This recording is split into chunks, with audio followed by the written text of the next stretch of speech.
Dictation 100 शब्द प्रति minute start होगा 5 सेकंड बाद।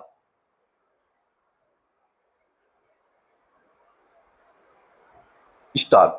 दुनिया भर में व्यापक बदलाव हो रहे हैं। चिकित्सा विज्ञान ने असाध्य कही जाने वाली कई बीमारियों पर काबू पा लिया है। औसत आयु बढ़ी है और तकनीक ने इलाज को पहले से कहीं अधिक आधुनिक और आसान बना दिया है। आज भारत सहित दुनिया के अनेक देशों में महिलाएं पहले की तुलना में दीर्घायु जीवन जी रही है, मगर यह भी सच्चाई है कि लंबी उम्र के बावजूद महिलाओं को समय पर बेहतर चिकित्सा सुविधाएं नहीं मिल रही हैं। संयुक्त राष्ट्र महिला संगठन की हाल में जारी एक रिपोर्ट के अनुसार करोड़ों महिलाएं आज भी ऐसी जिंदगी जी रही हैं जिसमें दर्द है, उपेक्षा है, गलत इलाज है और एक ऐसी स्वास्थ्य व्यवस्था है जो अब भी पुरुष शरीर को मानक मानकर चलती है। दुनिया भर में स्वास्थ्य सेवाओं में प्रगति होने के बावजूद महिलाओं के लिए समान और संवेदनशील इलाज अब भी एक चुनौती है। विश्व में महिलाओं की औसत आयु लगभग 73.8 वर्ष है, जो पुरुष की आयु औसतन करीब 68.4 वर्ष से अधिक है। फिर भी उनके जीवन का लगभग 25% से अधिक समय खराब सेहत के साथ गुजरता है। यानी महिलाएं लंबे समय तक पुरानी बीमारियों और लगातार पीड़ा से त्रस्त रहती हैं। वे कई बार बिना इलाज या गलत निदान से भी जूझती हैं। सवाल है कि आखिर महिलाओं के लिए अनुकूल और बेहतर स्वास्थ्य सेवाएं क्यों संभव नहीं हो पा रही हैं? क्यों महिलाओं और पुरुषों के लिए समान स्वास्थ्य सेवाएं विकसित नहीं की जा रही हैं?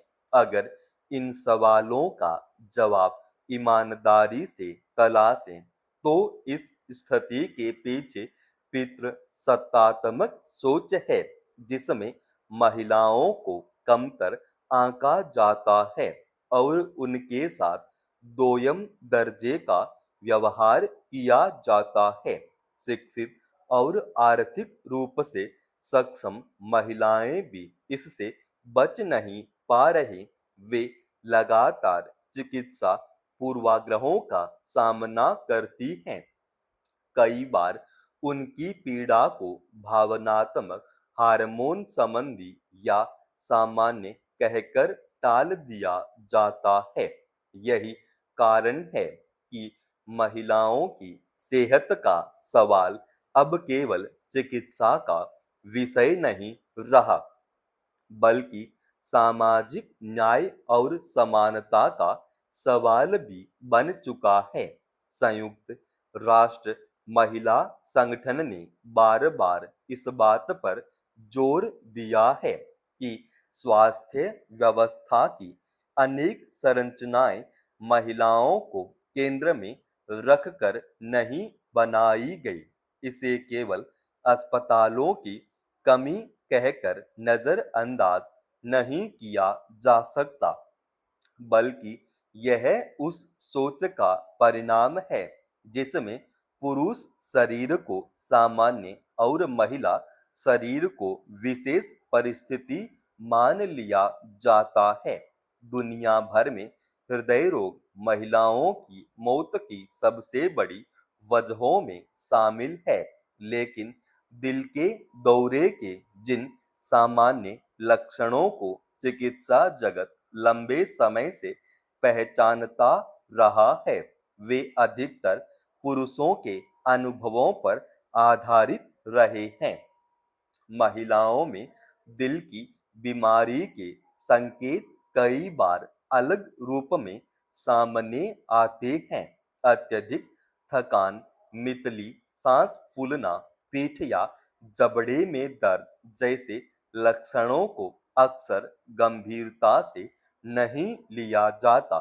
यही वजह है कि महिलाओं में हृदय रोग का पता अक्सर देर से चलता है। दिल का दौरा पड़ने के बाद महिलाओं में मृत्यु का खतरा पुरुषों की तुलना में अधिक देखा जाता है। कई मामलों में उनकी शिकायतों को सामान्य मानकर अस्पताल से वापस भेज दिया जाता है, जिससे स्थिति गंभीर हो जाती है। इसी तरह माहवारी, माइग्रेन, हार्मोन असंतुलन और रजोनिवृत्ति जैसी समस्याओं को अक्सर सामान्य कर कर टाल दिया जाता है। लाखों महिलाएं वर्षों तक दर्द सहती रहती हैं। इस कारण कई बार उनकी गंभीर बीमारियां छिपी रह जाती हैं। अगर भारत की स्थिति पर नजर डालें तो देश की स्वास्थ्य व्यवस्था में मातृत्व पर अपेक्षाकृत अधिक ध्यान दिया गया है। गर्भावस्था, प्रसव और शिशु स्वास्थ्य से जुड़ी योजनाओं में सुधार भी हुआ है। जननी सुरक्षा योजना, आशा कार्यकर्ता और संस्थागत प्रसव को बढ़ावा देने जैसी पहलों ने सकारात्मक प्रभाव डाला है। लेकिन समस्या यह है कि महिला स्वास्थ्य को अब भी मातृत्व तक सीमित कर दिया जाता है, जबकि एक महिला की पहचान केवल मां के रूप में ही नहीं होती। किशोरावस्था, कामकाजी जीवन, मानसिक स्वास्थ्य, वृद्धावस्था और रजोनिवृत्ति से जुड़ी उसकी जरूरतों पर अब भी पर्याप्त ध्यान नहीं दिया जा रहा। समाप्त। दोस्तों, रोजाना ऐसे एडवांस डिक्टेशन के लिए चैनल को आप अभी सब्सक्राइब कीजिएगा और आज के इस डिक्टेशन का पीडीएफ फाइल हमने हमारे Telegram channel study with H Swami पर डाल दिया है, जिसका लिंक इसी वीडियो के डिस्क्रिप्शन में डाल रखा है।